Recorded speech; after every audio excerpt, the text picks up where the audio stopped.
Donc on va essayer de réfléchir un petit peu, si vous voulez, sur le sujet que vous avez choisi.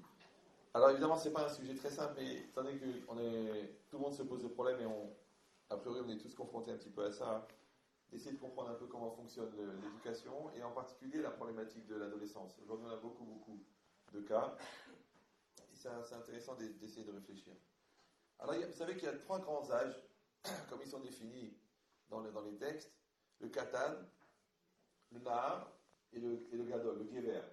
Ces trois dimensions qui existent à l'intérieur de la personne. Que d'abord, l'enfant, il est katan, c'est un bébé, ou un peu plus grand. Après, il est nahar, entre les deux, ce qu'on appelle ça l'adolescent. Et après, il est gever, c'est un homme.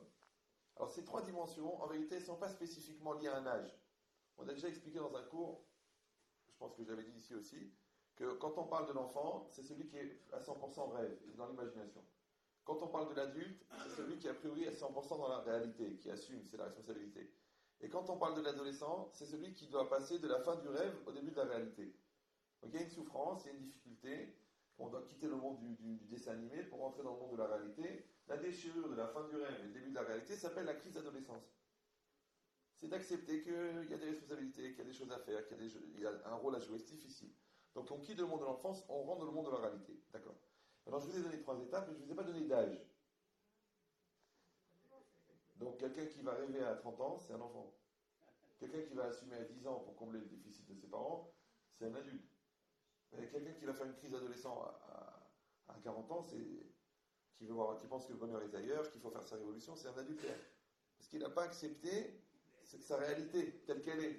Il quitte le monde du rêve pour entrer dans le monde de la réalité. Que c'est ta femme, c'est tes enfants, c'est ta famille. Non, il n'a pas absorbé cette réalité. Il dit maintenant cette dimension, elle n'existe pas forcément que dans la personne, elle existe aussi dans le couple. Le couple au début il est enfant, au début le couple il rêve, c'est-à-dire chacun est convaincu que c'est l'autre qui a 100% tort, c'est un couple enfant. Après le couple, il est adolescent, chacun reconnaît qu'il a au moins 50% de part de responsabilité dans les difficultés. Et un couple adulte, c'est que chacun il comprend que déjà il a une chance extraordinaire que l'autre l'accepte et qu'il faut qu'il travaille pour évoluer. C'est un couple adulte. Donc un couple adulte, c'est un couple qui assume.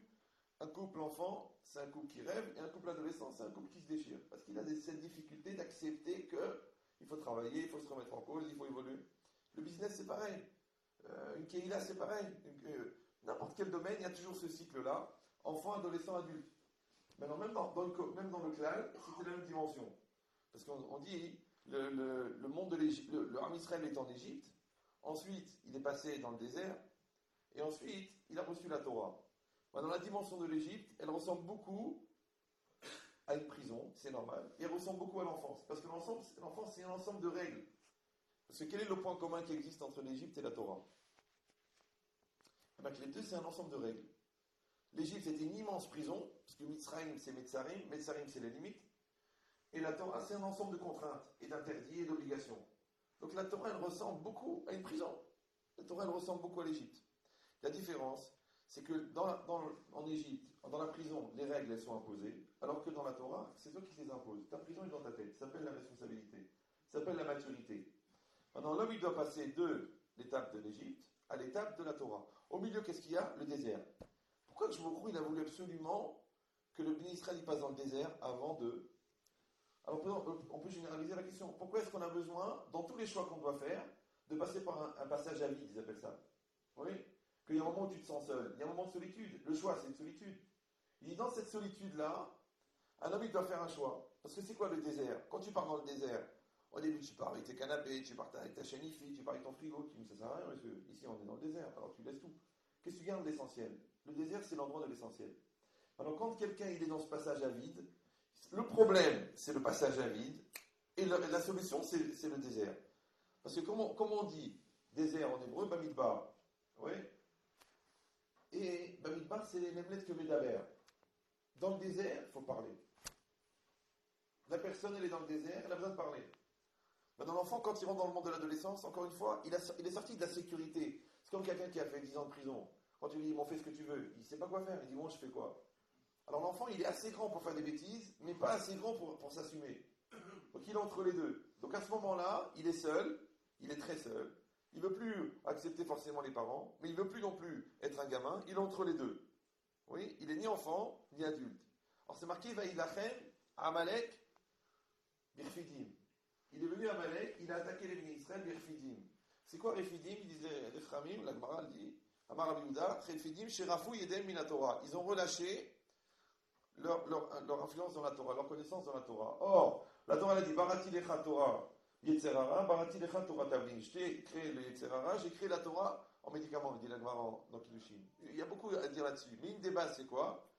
C'est que le Yetzerara, lui, il crée chez la personne, il fait ce travail-là. Or, le Yetzerara, on dit qu'il est représenté physiquement par Esav, parce que l'ange de Esav, c'est le Yetzerara. Et Amalek, c'est un descendant de Esav.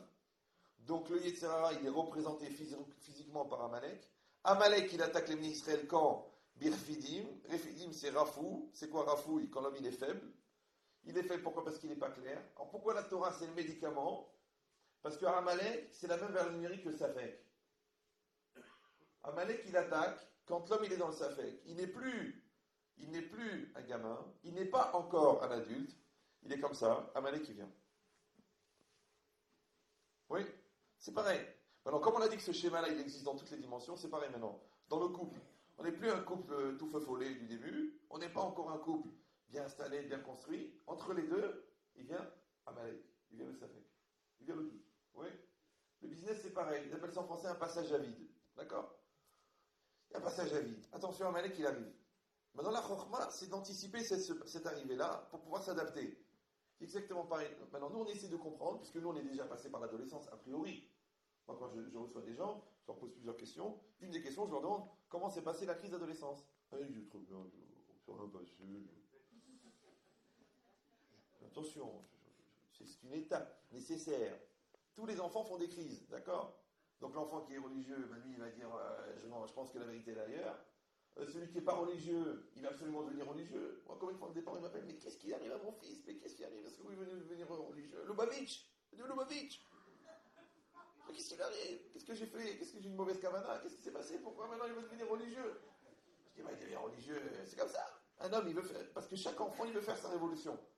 Oui, quand il a 16 ans, 17 ans, 18 ans, il fait sa petite crise. C'est que l'homme, il a deux grandes crises dans la vie, 14-18 et 39-45. C'est les deux grandes crises, d'accord? Donc l'enfant, il veut faire sa révolution. Alors il veut étudier de la Gemara, il veut porter un béret, il veut se laisser pousser la barbe. D'ailleurs, on l'appelle un Che Gemara. D'accord? C'est les hommes de... Il veut faire une révolution. Pourquoi? C'est l'âge. C'est le moment. C'est ce passage-là. Maintenant, ce passage, il est instable. C'est là qu'il vient. Alors, d'où il vient? Il vient le Safek, Amalek. La réponse au Safek, c'est le Vadaï. Parce que la Torah, elle est Vadaï. Oui, chez Yud Ivre Torah Mechudadim Beficha. La Torah, elle est Vadaï. Et le Yetzara, il est Safek. Donc la Torah, elle répond en partie à ce niveau-là.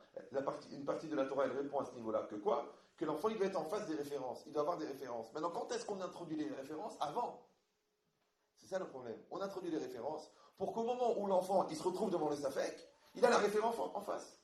Comme ça, ils expliquent dans le Nisayon de Yosef. Vous savez, Yosef, il était mis à l'épreuve, une épreuve très difficile. C'est un enfant de 17 ans. Il faut réfléchir. Un enfant de 17 ans. Beau et intelligent. Vendu par ses frères, abandonné dans un pays tellement pourri que Las Vegas, c'est un couvent à côté, d'accord? Il arrive là-bas, il est racheté par un homme qui a des mœurs un peu bizarres, vous avez lu Rachi, qu'il avait acheté pour ses besoins personnels, un type qui n'était pas hyper intelligent, c'était un petit phare, c'est-à-dire c'était déjà pas une lumière, c'était un petit phare, d'accord? Vous imaginez, d'accord? Il arrive dans une famille, la femme est folle, elle lui court après, le Nisayon de Yosef. Donc, qu'est-ce qui va devenir